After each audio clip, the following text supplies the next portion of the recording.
నమస్తే, welcome to ఐట్రిమ్. మోకాల నొప్పి అని హాస్పిటల్కి వెళ్ళంగానే అక్కడ నుంచే మొదలవుతుంది మనకు వేలల్లో ఖర్చు. కానీ రూపాయి ఖర్చు లేకుండా మనం మోకాల నొప్పులను తగ్గించుకోవచ్చు అని మీకు తెలుసా?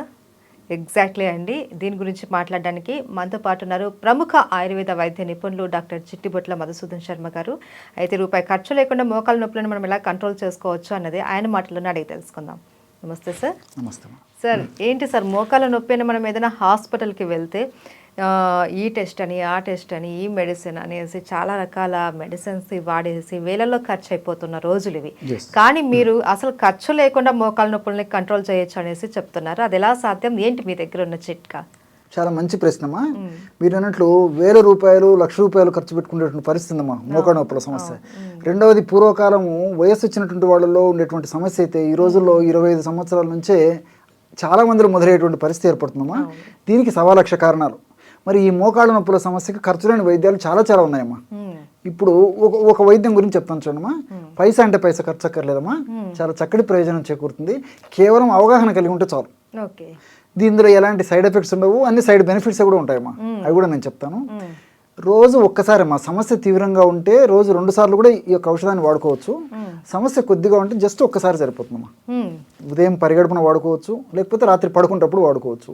లేకపోతే సమస్యకి ఎక్కువగా ఉంటే కొన్నాళ్ళ పాటు 2 టైమ్స్ వాడేసేసి తర్వాత ఒక్కసారి వాడుకున్నా సరిపోతుందమ్మా. మన చాయిస్ అది కూడా. సో ఎలాగంటే అమ్మా, ఒక 250 ml వాటర్ తీసుకోవాలమ్మా. ఒక పాత్రలో 250 ml వాటర్ తీసుకొని, పారిజాతం ఆకులు మీకు తెలుసు కదమ్మా.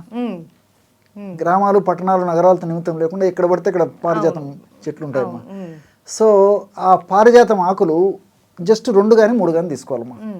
ఆకులు చిన్నగా ఉంటే 3 తీసుకోవచ్చు, ఆకులు పెద్దవైతే 2 సరిపోతాయి. 2-3 ఆకులు తీసుకుంటే సరిపోతుంది.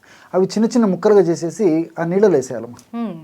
250 ml వాటర్లో 2 లేదా 3 పారిజాతం ఆకుల్ని శుభ్రం చేసేసి చిన్న ముక్కలు చేసేసి అందులో వేసేసి ఇంచుమించు ఒక 50 to 100 ml నీళ్లు మీరేటట్టు మరిగించుకోవాలమ్మా. అప్రాక్సిమేట్గా. సో 50 to 100 ml నీళ్లు మీరేటట్టు మరిగించేసేసి దించేసేసి ఫిల్టర్ చేయాలమ్మా. ఆ విధంగా మనం ఎప్పుడైతే బాయిల్ చేసామో ఆ నీళ్ళ కలర్ మారిపోతుంది. అంటే పారిజాతం ఆకులు ఉన్నటువంటి ఆ సుగుణాలు, ఔషధ గుణాలన్నీ నీళ్ళలోకి వచ్చేస్తాయమ్మా. సో గోరువెచ్చగా ఉన్నప్పుడు ఫిల్టర్ చేసేసి అందులో ఒక 500 మిల్లీగ్రాముల నుంచి 1 గ్రామ్ ఉప్పు వేయాలమ్మా. సాల్ట్. ఇక్కడ మీకు సందేహం రావచ్చు, బీపీ పేషెంట్లు ఎక్కువగా సార్ సాల్ట్ వాడకూడదు అంటారు.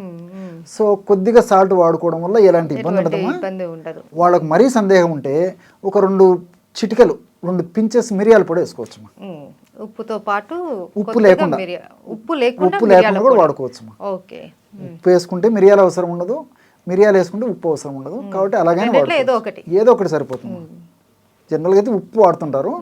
అదే ఇట్లా ఏదైనా డౌట్ ఉన్నటువంటి వాళ్ళైతే జస్ట్ మిరియాల పొడి సరిపోతుంది. షుగర్ లేనటువంటి వాళ్ళైతే ఇందులో తేనె యాడ్ చేసుకోవచ్చు. షుగర్ ఉంటే తేనె వద్దమ్మా. సో ఈ యొక్క ఔషధాన్ని 1 డోసుగా వాడుకోవాలి. ఇట్లా రెగ్యులర్గా వాడుకోవడం వల్ల చాలా త్వరగా ఆ మెడిసిన్లో ఉన్నటువంటి ఔషధ గుణాలన్నీ దేహంలో పనిచేసేసి మోకాళ్ళ నొప్పులకు కారణభూతమైనటువంటి వివిధ అంశాల యొక్క ప్రభావాన్ని నిర్వీర్యం చేసేసి నొప్పులు తగ్గిపోతాయమ్మా. సేఫ్టీ. సో ఇక్కడ ఎలా ఇదవుతుందంటమ్మా, ఈ మోకాళ్ళ నొప్పుల సమస్య ఉన్నటువంటి వాళ్ళలో ఇన్ఫ్లమేషన్ ప్రక్రియ జరుగుతుంటుందమ్మా.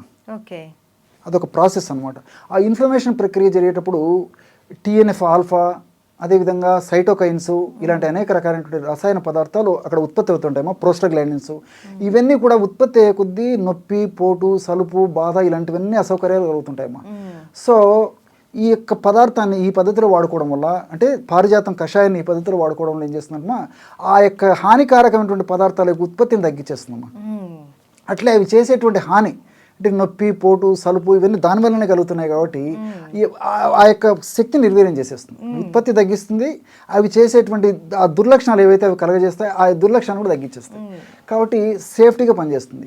రెండోది ఏంటంటే, ఈ మోకాళ్ళ భాగంలో ఈ నొప్పినటువంటి వాళ్ళలో కండరాలకు ఈ యొక్క ఎంజైమ్స్ ఉత్పత్తి సరిగ్గా లేకపోవడం చేత కండరాలు బాగా స్టిఫ్గా తయారైపోతాయి. గుజ్జు అన్నది తగ్గిపోతుంది. అది కీళ్ళమ్మా. ఈ మోకాళ్ళ భాగంలో కండరాలలో ఈ ఎంజైమ్ సరిగా ఉత్పత్తి కాకపోవడం వల్ల ఎంజైమ్స్ ఈ మజిల్స్ సరిగ్గా రిలాక్స్ కాలేవు, గట్టిగా పట్టేసి ఉంటుంది అన్నమాట, దానివల్ల బాధ ఉంటుంది. సో దాన్ని తగ్గించేటువంటి పరిస్థితి ఈ యొక్క పారిజాతం కషాయం చేస్తున్నాము. రెండోది ఏంటంటే ఈ మోకాలు భాగంలో ఉన్నటువంటి, నేను ఇంతకుముందు చెప్పినట్లు ఈ యొక్క కండరాలని నార్మల్గా చేయడమే కాకుండా ఆ మోకాళ్ళ భాగంలో ఉన్నటువంటి ఎముకల్లో ఉన్నటువంటి సమస్యను తొలగిస్తుంది. అదేవిధంగా రెండు ఎముకల మధ్యలో ఉన్నటువంటి ఆ కీళ్ళలో ఉన్నటువంటి సమస్యను తొలగిస్తుంది. అంతేకాకుండా గుజ్జును బాగా ఉత్పత్తి చేసేందుకు ఇది ఉపయోగపడుతుంది. గుజ్జు త్వరగా అరగకుండా ఉండేందుకు ఇది ఉపయోగపడుతుంది. అదేవిధంగా గుజ్జు ఇంతకుముందు చెప్పినట్టు చక్కగా ప్రొడ్యూస్ అయ్యేందుకమ్మా మోకాళ్ళ భాగంలో. అట్నే కార్టిలేజ్ అనేటువంటి మృదులాస్తి ఉంటుందమ్మా ఆ రెండు ఎముకల మధ్యలో, ఆ కార్టిలేజ్ని కూడా బాగా రక్షించేందుకు ఉపయోగపడుతుందమ్మా. దీనివల్ల మల్టిపుల్ బెనిఫిట్స్ ఉన్నాయి, చాలా బెనిఫిట్స్ ఉన్నాయి. మోకాలకు సంబంధించిన ప్రతి ప్రాబ్లం మనకు క్లియర్ అయిపోయింది. రెండోది ఏంటంటే ఆధునికంగా మనం ఆలోచించినప్పటికమ్మా ఇందులో ఆస్పిరిన్ లాంటి ఒక పదార్థం ఉందమ్మా, మిథైల్ శాలిసిలేట్ అని చెప్పి చెప్తుంటారు సర్వసాధారణంగా. ఈ ఆస్పిరిన్ లాంటి పదార్థము ఈ యొక్క కషాయంలో అంటే ఈ పారిజాతం ఆకులో ఉంటుంది కాబట్టి ఆ ఆస్పిరిన్ సర్వసాధారణంగా నొప్పులు తగ్గేదానికి వాడుతుంటారు అనమాట.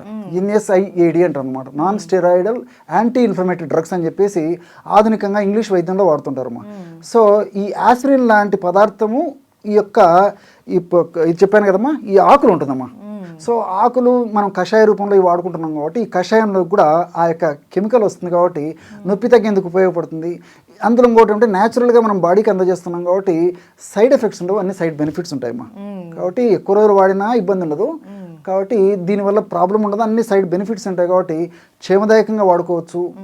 మీరు అడిగినట్లే పైసా అంటే పైసా ఖర్చు ఉండదు, ఎక్కడికి కాకపోతే కేవలం ఒక కషాయనే తాగొచ్చు. ఉప్పు తర్వాత మిరియాల పొడి లేదన్నా ఉడకబెట్టుకుని తాగినా సరిపోతుంది, ఫలితం అయితే మంచి ఫలితం కలుగుతుంది. అవును సార్. అండ్ సార్ ఫైనల్గా సింపుల్గా ఈ మోకాల నొప్పితో బాధపడే వాళ్ళు ఎలాంటి ఫుడ్ తీసుకుంటే వాళ్ళకి మోకాలలో బలం చేకూరుతుందో చెప్తారా? బాగా కాల్షియం రిచ్డ్ ఫుడ్ బాగా తీసుకోవాలమ్మా, కాల్షియం బాగా ఉన్నటువంటి ఆహార పదార్థాలు బాగా తీసుకోవాలి. దీనికి తోడేమంటే ఈ డ్రై ఫ్రూట్స్, డ్రై నట్స్ ఇలాంటివి బాగా తీసుకుంటున్నామమ్మా. వీటన్నిటికి తోడు మనకు సీజన్లో దొరికేటువంటి ఫ్రూట్స్ బాగా తీసుకోవాలమ్మా. అంటే కొన్ని సందర్భాలు అంటే ఇప్పుడు షుగర్ పేషెంట్స్ ఉంటారు, కొన్ని ఫ్రూట్స్ తినకూడదు, అలాంటి వాళ్ళు తినదగిన ఫ్రూట్స్ తినాలి. అట్లా ఆయా వ్యాధులు ఉన్నటువంటి వాళ్ళు తినకూడనటువంటి ఫ్రూట్స్ అయితే తినకూడదు, కానీ మిగతా ఫ్రూట్స్ అన్ని తినొచ్చమ్మా. జనరల్గా ఏ సమస్య లేనటువంటి వాళ్ళు, కేవలం మోకాళ్ళ నొప్పుల సమస్య ఉన్నటువంటి వాళ్ళు అన్ని ఫ్రూట్స్ తీసుకోవచ్చమ్మా. ఈ విధంగా డ్రై నట్స్, డ్రై ఫ్రూట్స్, అదేవిధంగా మనకు డైలీ లభించేటువంటి ఈ సీజనల్ ఫ్రూట్స్ ఇవన్నీ తీసుకోవచ్చు. రెండవది ఏమంటే దుంపకూరలు ఎంత దూరంగా ఉంటే అంత మంచిదమ్మా. దుంపకూరలు వాడుకోవడం వల్ల ఈ మోకాళ్ళ నొప్పులకు సంబంధించినటువంటి కొన్ని రకాలైనటువంటి కెమికల్స్ ఎక్కువగా ఉత్పత్తి అయ్యి దానివల్ల నొప్పులు ఎక్కువైనటువంటి పరిస్థితి ఏర్పడుతుంది. కాబట్టి ఈ దుంపకూరలు ఎంత అవాయిడ్ చేయగలిగితే అంత మంచిది. అదేవిధంగా చన్నీళ్ళు కూడా పనికిరావమ్మా, నార్మల్ టెంపరేచర్ ఉన్నటువంటి వాటర్ తాగుతుండాలి, కానీ ఇలాంటి వాళ్ళు ఈ చన్నీళ్ళు, తర్వాత ఈ ఐస్ వాటర్, కోల్డ్ వాటర్ ఇవి తాగడం వల్ల కూడా నొప్పులు ఒక పట్టాన తగ్గవు, సమస్య మరింత జటిలమైనటువంటి పరిస్థితి ఏర్పడుతుంది. వీటన్నిటితో ఏమంటే ప్రకృతి సిద్ధంగా సహసిద్ధంగా లభించేటువంటి పదార్థాలను ఎక్కువగా తీసుకోవడం మంచిదమ్మా. అంటే మనం ఉడకబెట్టడము, వేయించడము, ఫ్రై చేయడము అంటే ఇలాంటి ఇవన్నీ కాకుండా రోజు మనం తీసుకునేటువంటి ఆహార పదార్థంలో కనీసము 40% వరకైనా న్యాచురల్ ఫుడ్ తీసుకోవడం వల్ల ఈ యొక్క సమస్యకు చాలా చక్కటి పరిష్కారం దొరుకుతుందమ్మా. ఈ ఆకుకూరలు తీసుకోవచ్చు, కూరగాయలు తీసుకోవచ్చు, ఆకుకూరల్లో కూడా పుష్కలంగా ఉంటుందమ్మా. ఈ మోకాళ్ళు పోషణకు ఉపయోగపడేటువంటి అనేక రకాలైనటువంటి సూక్ష్మ పోషకాలు కూడా చాలా ఉంటాయి కాబట్టి ఈ ఆకుకూరలు తీసుకోవచ్చు, కూరగాయలు తీసుకోవచ్చు, నేను ఇంతకుముందు చెప్పినట్లు పళ్ళు తీసుకోవచ్చు. వీటన్నిటిలో కూడా ఫైబర్ ఉంటుంది, ఫైబర్ కూడా ప్రత్యక్షంగా పరోక్షంగా మోకాళ్ళ నొప్పులకు ఉపయోగపడుతుందమ్మా. కాబట్టి ఇలాంటి ఆహార పదార్థాలు తీసుకోవడం వల్ల మోకాళ్ళ నొప్పుల సమస్య త్వరగా తగ్గిపోతుంది. ఒకవేళ సమస్య లేకున్నటువంటి వాళ్ళకైతే ఆ సమస్య అంత చిన్న వయసులో రాకుండా కూడా ఉంటాయమ్మా. Thank you so much sir. నమస్తే.